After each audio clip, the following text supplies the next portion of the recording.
why is obedience difficult today? I mean, Father, it's really been a problem for the human race since like Genesis chapter 3, hasn't it?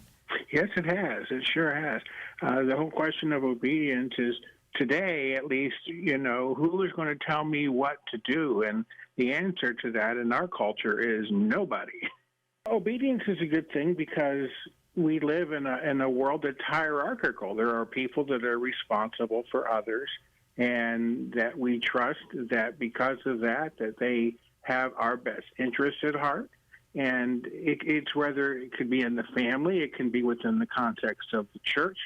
One of the things as a priest and as a deacon is you grab the hands of the archbishop and he says, "Do you promise respect and obedience to me?"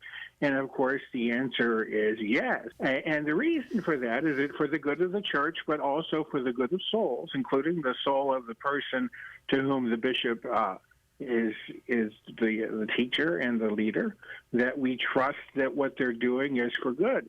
Because obedience is ultimately rooted in charity. It's rooted in sanctification. And the problem is that that's its true understanding, but that's not often how it's used, because oftentimes we lack the trust of the person to whom we owe obedience.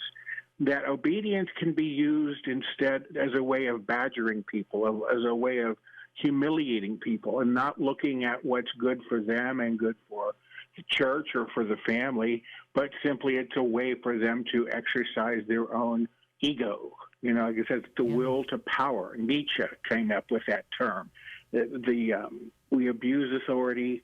We have a disordered understanding of it. Why are you asking me to do this? Because I can, or because I don't like you, or because you did something that I didn't like and now it's payback time. Those are all misuses and abuses of the virtue of obedience. If you simply work of obedience in terms of a type of a convenience for things, it's convenient for them to obey you, but at the same time they watch and you don't obey others. Mommy, you want me to do this, but you just ran a red light. Or you told me not to use this language, but you're just using this language. Oh, my kids catch me on that one all the time. There are certain words I tell them they're not allowed to use, and then they hear me use it. So they say, well, why should I follow that, Mommy? Because you don't follow it. Yeah. And that's why, and as I said, we live in a world today where it's all about personal autonomy. I serve no one but myself. And that's where, your vocation in many ways was as a mother, and your husband's vocation as a father are far more important than mine, because, of course, you're teaching that example of obedience just as priests do. Oftentimes priests have been getting in trouble because they refuse to do what their bishop asks. And, of course, we're not blind in our obedience. We just don't do everything because they say it. But sometimes it's just we don't like it. Well, it doesn't matter what we like. If you've been in a parish for so many years and the bishop says it's time for you to go to another place, well, I don't like that. Well, you didn't say you were like it. You said you're going to be obedient. And again, oftentimes that's not a punishment. It's the fact that we got so few priests that you got to go where you're needed. And obedience is, Father Groeschel used to say, obedience is not a fun virtue. It's just not, because it's, again, the question of learning what God's will is and trusting that those in authority, are carrying out God's will for you.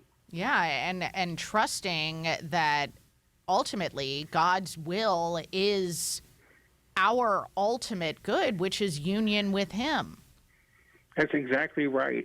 This is where, again, obedience and the virtue of faith comes in handy, because we recognize, okay, this person wasn't given this authority for them to use and abuse it. They were given it for the common good. They were given it because that person is co-responsible and you're pursuing holiness. And if you trust those things, you might not see it right away. Yeah.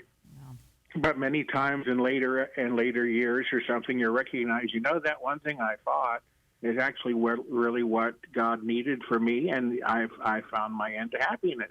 If I would have said no or just disobeyed, then I would have found myself in a much worse situation.